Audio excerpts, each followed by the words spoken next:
क्या आपने कभी सोचा है कि तमिलनाडु के एक छोटे से गांव का लड़का जो अपनी पढ़ाई के लिए संघर्ष करता था, एक दिन भारत को मिसाइल टेक्नोलॉजी में आत्मनिर्भर बना देगा। ये कोई फिल्म की कहानी नहीं, बल्कि डॉक्टर एपीजे अब्दुल कलाम की जिंदगी की सच्ची दास्तां है। यह कहानी सिर्फ उनके जीवन की नहीं, बल्कि मेहनत, संघर्ष और सपनों को साकार करने की कहानी है।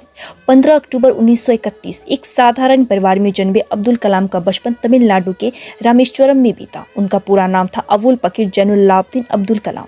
उनके पिता जैनुलाब्दीन एक नाविक थे और माता अशम्मा एक गृहिणी थी। उनका परिवार बहुत अमीर नहीं था, लेकिन वे ईमानदार और सादगी में विश्वास रखते थे। आर्थिक तंगी के कारण कलाम ने अपने बचपन में अखबार बेचे। स्कूल की दिनों में वे पढ़ाई में औसत थे, लेकिन विज्ञान और गणित में उनकी खास रुचि थी। उनके शिक्षक शिव सुब्रमण्य अय्यर ने उन्हें वैज्ञानिक बनने के लिए प्रेरित किया। अब्दुल कलाम ने रामानाथपुरम के क्वार्टेज हायर सेकेंडरी स्कूल से स्कूली शिक्षा पूरी की। इसके बाद उन्होंने सेंट जोसेफ कॉलेज त्रिची से भौतिक से ग्रेजुएशन किया, लेकिन उनका सपना वैज्ञानिक बनने का था। इसलिए उन्होंने Madras institute of technology MIT में एरोस्पेस इंजीनियरिंग की पढ़ाई की। MIT में पढ़ाई के दौरान उन्हें फीस भरने में कठिनाई आई, लेकिन उनकी मेहनत और लगन को देखकर उनके एक शिक्षक ने मदद की। अपनी पढ़ाई पूरी करने के बाद कलाम ने 1958 में defence research and development organisation में वैज्ञानिक के रूप में काम करना शुरू किया। 1969 में वो इंडियन स्पेस रिसर्च ऑर्गेनाइजेशन में शामिल हुए और भारत के पहले स्वदेशी सैटेलाइट लॉन्च को बनाने में महत्वपूर्ण भूमिका निभाई। 1980 में वे रॉकेट से रोहिणी सैटेलाइट को अंतरिक्ष में भेजा गया, जिससे भारत को अंतरिक्ष विज्ञान में एक नई पहचान मिली। 1992 में वो फिर से DRDO लौटे और भारत के integrated guided missile development programme IGMDP का नेतृत्व किया। इस दौरान उन्होंने कई महत्वपूर्ण मिसाइलों के निर्माण में योगदान किया। अग्नि मिसाइल, पृथ्वी मिसाइल, नाग मिसाइल, त्रिशूल मिसाइल और आकाश मिसाइल। यही वजह थी कि उन्हें मिसाइल मैन ऑफ इंडिया कहा जाने लगा। भारत की ताकत को दुनिया ने देखा। 1998 में भारत ने पोखरण में परमाणु परीक्षण किया और यही पूरी दुनिया के लिए एक बड़ा संदेश था कि भारत एक परमाणु शक्ति संपन्न देश बन चुका है। इस परीक्षण में डॉक्टर कलाम का अहम योगदान था, जिससे वे भारत के सबसे सम्मानित वैज्ञानिक में गिने जाने लगे। जनता के राष्ट्रपति 2002 में कलाम को भारत के 11वें राष्ट्रपति के रूप में चुना गया।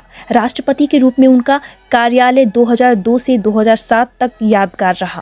उन्होंने युवाओं और बच्चों को प्रेरित करने पर जोर दिया। वे राष्ट्रपति भवन के दरवाजे आम जनता के लिए खोलने वाले पहले राष्ट्रपति थे। उन्होंने हमेशा विज्ञान, तकनीक और शिक्षा को बढ़ावा दिया। उनकी सादगी, उनकी ईमानदारी और निस्वार्थ सेवा के कारण वे जनता के राष्ट्रपति कहलाए। युवाओं के लिए प्रेरणा। राष्ट्रपति पद छोड़ने के बाद डॉक्टर कलाम ने फिर से शिक्षा और युवाओं को प्रेरित करने में खुद को समर्पित कर दिया। उन्होंने कई किताबें लिखी, जिनमें प्रसिद्ध किताब विंग्स ऑफ फायर, उनकी आत्मकथा, इग्निटेड माइंड्स, युवाओं को प्रेरित करने के लिए, इंडिया 2020, भविष्य की भारत की रूपरेखा। वे हमेशा कहते थे, युवाओं को बड़े सपने देखने चाहिए, क्योंकि बड़े सपने ही बड़ी सफलता दिलाते हैं, लेकिन उनकी विरासत अमर रहेगी। 27 जुलाई 2015 को जब वे IIM शिलांग में छात्र को लेक्चर दे रहे थे, तब अचानक उन्हें दिल का दौरा पड़ा और वो बेहोश हो गए। उन्हें अस्पताल ले जाया गया, लेकिन डॉक्टरों ने उन्हें मृत घोषित कर दिया। उनकी मृत्यु के साथ भारत ने एक महान वैज्ञानिक, एक प्रेरणादायक नेता और एक सच्चा देशभक्त खो दिया, लेकिन उनका जीवन, उनकी सोच और उनके विचार आज भी करोड़ों लोगों को प्रेरित कर रहा है, जो आपको भी प्रेरित करेंगे। सपने वो नहीं होते जो आप सोते समय देखते हैं, सपने वो होते हैं जो आपको सोने नहीं देता। अगर आप सूरज की तरह चमकना चाहते हैं, तो पहले सूरज की तरह जलना सीखिए। और सफलता कभी आपको हारने के लिए नहीं आती, बल्कि वो आपको और मजबूत बनाने के लिए आती है। शिक्षा सबसे बड़ा शक्तिशाली हथियार है, जिससे आप पूरी दुनिया बदल सकते हैं। हर सपने को सच किया जा सकता है। डॉक्टर एपीजे अब्दुल कलाम का जीवन हमें सिखाता है कि अगर हम मेहनत, ईमानदारी और समर्पण के साथ अपने सपनों को पूरा करने में जुट जाएं, तो कोई भी बाधा हमें रोक नहीं सकती।